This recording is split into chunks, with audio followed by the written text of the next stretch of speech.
નમસ્કાર. પુરુષોત્તમ મહિનાનો 5મો દિવસ સુદ પાંચમ ને ગુરુવાર. આજે આપણે ગૌ સેવાની કથા સાંભળીશું. શ્રી ગણેશાય નમઃ. એક નગરમાં સોનારણ રહે.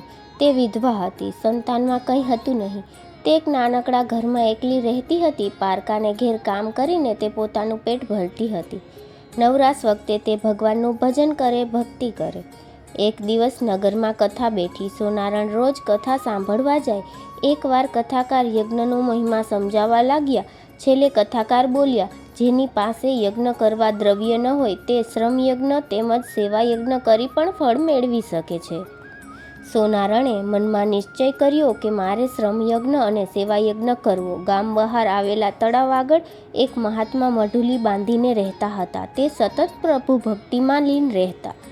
તે મહાપવિત્ર અને ત્રિકાળ જ્ઞાની જેવા લાગતા હતા.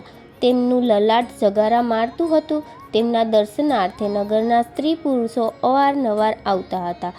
સોનારણ પણ તેમના દર્શન કરવા જતી. સોનારણના મનમાં થયું કે શ્રમ યજ્ઞ કરવા માટે મહાત્માની મઢુલી અને સેવા યજ્ઞ કરવા માટે મહાત્માની સેવા વધુ અનુકૂળ છે. તે સૂર્યોદય પહેલાં મહાત્માની મઢુલીએ ગઈ અને મઢુલીની આસપાસ પડેલ કચરો સાફ કરી પાણી છાંટ્યું. પછી મઢુલી સાફ કરી બધું બરાબર ગોઠવી પાણીનું માટલું ભરી તે પોતાને ત્યાં ચાલી ગઈ. આ સમયે મહાત્મા મઢુલીમાં ન હતા. તેઓ તે સમયે જંગલમાં ફરવા ગયા હતા. થોડી વારે મહાત્મા આવ્યા અને મઢુલીની આસપાસ જગ્યા સ્વચ્છ બનેલી જોઈ અને તેના ઉપર પાણીનો છંટકાવ થયેલો જોઈ વિચારમાં પડી ગયા. મઢુલીમાં દાખલ થતાં મઢુલી સ્વચ્છ તેમજ વ્યવસ્થિત લાગી. પાણીનું માટલું પણ ભરેલું જોયું. આ બધું જોઈ તેમના અચરજનો પાર ન રહ્યો. સોનારણ ચતુર હતી. તે રોજ વહેલી સવારે જ્યારે મહાત્મા જંગલમાં ફરવા ગયા હોય ત્યારે મઢુલીએ આવી બહાર અને અંદર સ્વચ્છ કરી આવતી. મહાત્મા જ્યારે બહારથી આવતા ત્યારે સફાઈ જોઈને તેઓ અચંબામાં પડી જતા. મનોમન તેઓ આ કામ કરનારને આશીર્વાદ આપતા. મહાત્મા રોજ વિચાર કરે છે કે દરરોજ કોણ આવીને આ બધું કરી જાય છે. એક દિવસ મહાત્મા સંતાઈને ઊભા રહ્યા. સોનારણ આવીને બધું કામ પતાવીને જવા લાગી ત્યારે મહાત્માએ તેને રોકીને પૂછ્યું, બહેન તું કોણ છે? શા કારણે મારી સેવા કરે છે? સોનારણ પોતાની ઓળખાણ આપીને પોતે કરેલા સંકલ્પની વાત કરી. ત્યારે મહાત્મા બોલ્યા, કાલથી પુરુષોત્તમ માસ શરૂ થાય છે. તું અધિક માસનું વ્રત કરજે તથા સાથે સાથે ગાયની સેવા કરજે. તને દરરોજ એક અશ્વમેઘ યજ્ઞનું ફળ પ્રાપ્ત થશે. આમ તું આખો મહિનો ગાય માતાની સેવા પૂજા કરીને પૂર્ણ શ્રદ્ધાથી વ્રત કરીશ તો તને 30 અશ્વમેઘ યજ્ઞનું ફળ પ્રાપ્ત થશે.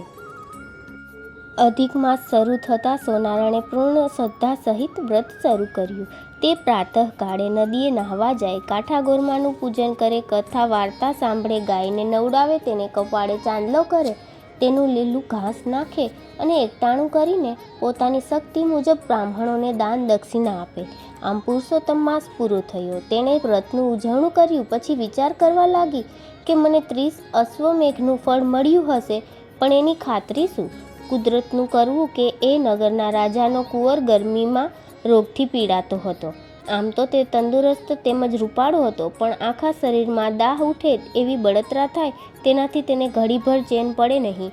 રાજાએ મોટા મોટા વૈદ્યોને તેડાવ્યા, જાણીતા હકીમોને બોલાવ્યા, જોગી જતીને આમંત્ર્યા, ભુવા ભરાડાને બોલાવી દોરા ધાગા કરાવ્યા, પીર ફકીરને બોલાવી તાવીજ કરાવ્યા. ઘણા પ્રયાસો કર્યા, પરંતુ કુંવરના શરીરનો દાહ ઘટતો નથી.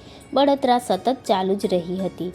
એવામાં કોઈ સિદ્ધ પુરુષ રાજાના મહેલે આવ્યા. રાજાએ પોતાના કુંવરને બતાવ્યા. સિદ્ધ પુરુષે કુંવરના કપાળની રેખાઓ જોઈ કહ્યું, રાજવી, તમારો કુંવર કોઈ દવાથી સારો થશે નહીં, મંત્ર તંત્રથી સારો થશે નહીં, પણ કોઈ વ્યક્તિ તેને 5 અશ્વમેઘનું યજ્ઞફળ અર્પણ કરે તો તે કુંવર દાહ મટે, કેમ કે તમારો કુંવર પૂર્વભવના શાપને કારણે આ દાહની પીડા ભોગવી રહ્યો છે. સિદ્ધ પુરુષ તો રસ્તો દેખાડીને ચાલતા થયા. રાજાએ તરત પ્રધાનને બોલાવી કહ્યું, આખા નગરમાં ઢંઢેરો પીટાવો. કોઈ 5 અશ્વમેઘ યજ્ઞનું પુણ્ય કુંવરને અર્પણ કરી શરીરનો દાહ મટાડે.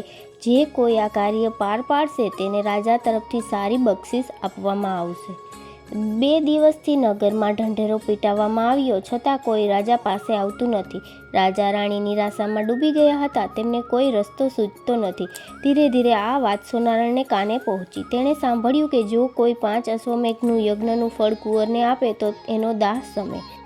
આ વાત સાંભળીને સોનારણને વિચાર આવ્યો કે પેલા મહાત્માની વાત ખાતરી કરવાનો આ અવસર છે.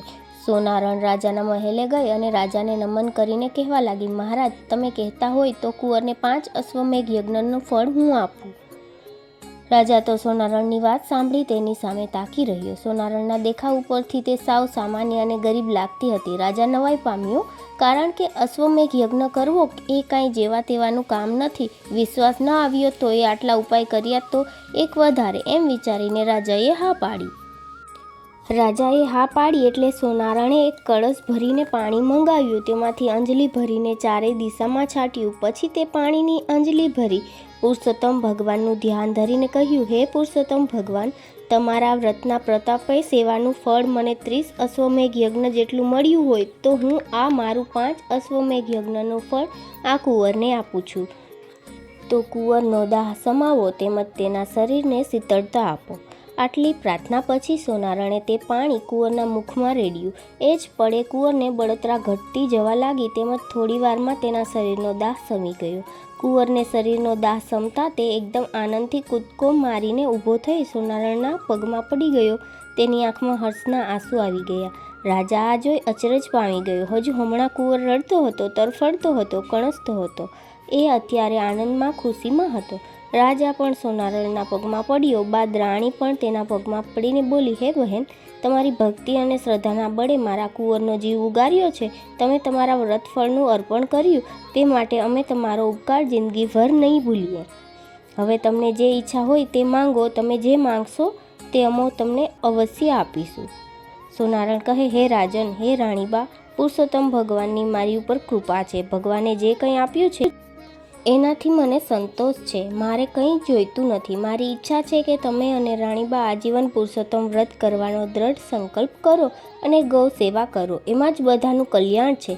તે જ પળે રાજા રાણીએ પુરુષોત્તમ વ્રત કરવાનું અને ગૌ સેવાનો વ્રત કરવાનો સંકલ્પ જાહેર કર્યો. શ્રી પુરુષોત્તમ માસની જ્ઞાનધારાનો ગૌ સેવાની કથા નામનો અધ્યાય 5મો સમાપ્ત. નમસ્કાર.